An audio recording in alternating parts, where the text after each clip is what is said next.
weeping willow tree.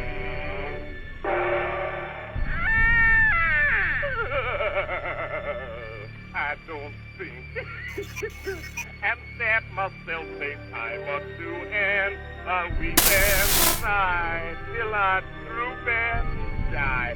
'Cause I certainly got the suicide blues. You tell the people. Here.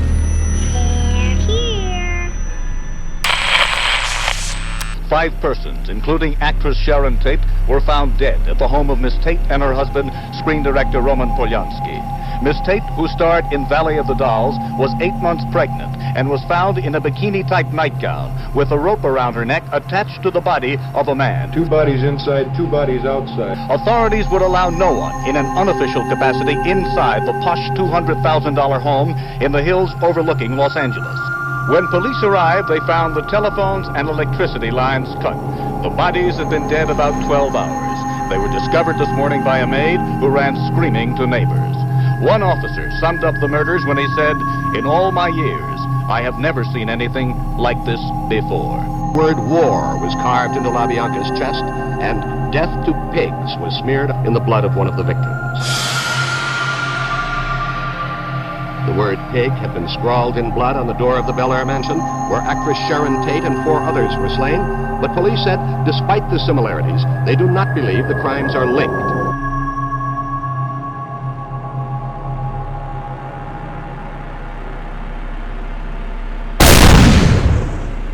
We're now talking to Patti Tate, Sharon Tate's younger sister, 25 years on. Patti, we are saying this is the 25th anniversary. Let's refresh our minds. Absolutely, and there's hardly a day that I don't think about my sister. I mean, she's still very much within my heart, and still very much, I mean, even though she may not stand beside us, you know, our family. That we were instructed to go all the way down every house, hit every house on the street? On the street, yes. And kill all the people Kill in all those the houses? people in all those houses. And we went into the house, and I remember that. All I can remember seeing is people just scattering in different places and running in different places. And I was sitting with Sharon Tate, and she was talking to me, and I remember that I had absolutely, I felt nothing. I felt absolutely nothing for her as she begged for her life and for the life of the baby. And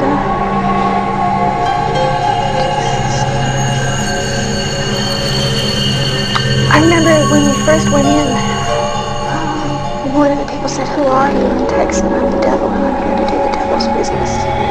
And I remember that in my conscience, it's so alive in me, and just recalling it, I remember that I had gone so far and there was no turning back, that even if I had wanted to run, even if I had wanted to leave, I couldn't. It was like I was caught in something that I had no control over. I had absolutely no say-so as to what was happening there. It was just like a tool in the hands of the devil, is the only way I can put it. And I believe that it was by the grace of God that my hand did not go down at that night on Wojciech Kowski's chest. I believe that... Well, who did kill those people? that night? Yeah. Tex.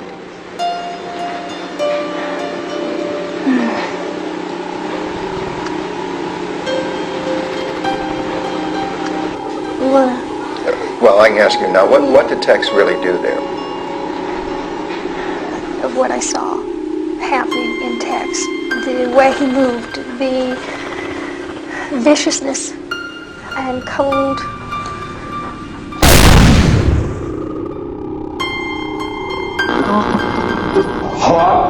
How are you today? Good, how are you? Did Vinny Rat... How are you today? Good, how are you?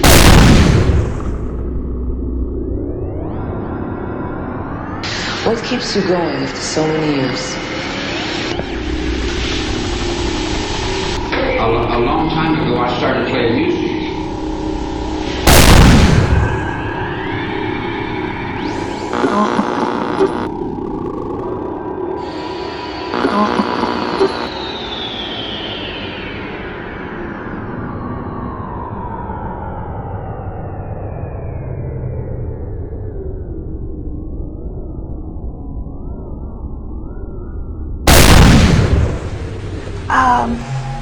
It was just like seeing somebody go crazy with more power than I've ever seen anybody.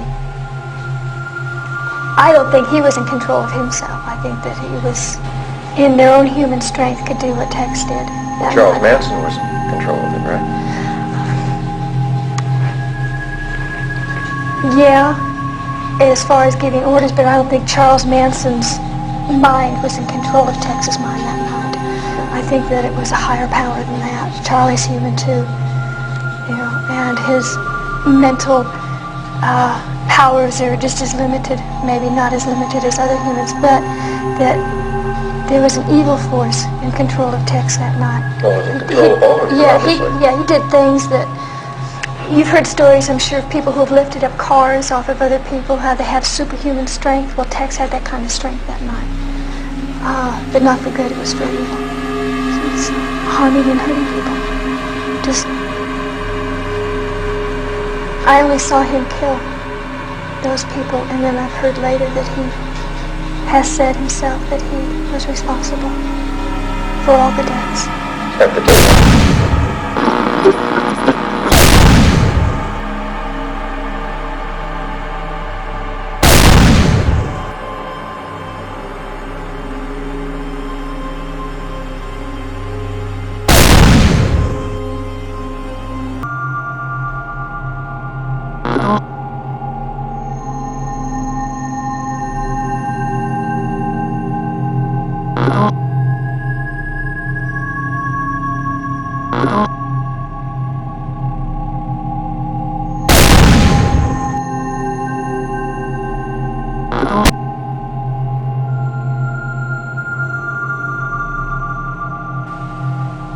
I feel pain when I think about her and that she's not here, and I don't think that anything that I could say could ease that pain in any of the survivors' hearts.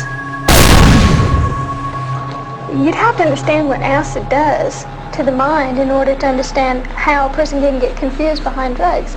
And I would take a thesis, writing a book on what LSD can do with the mind.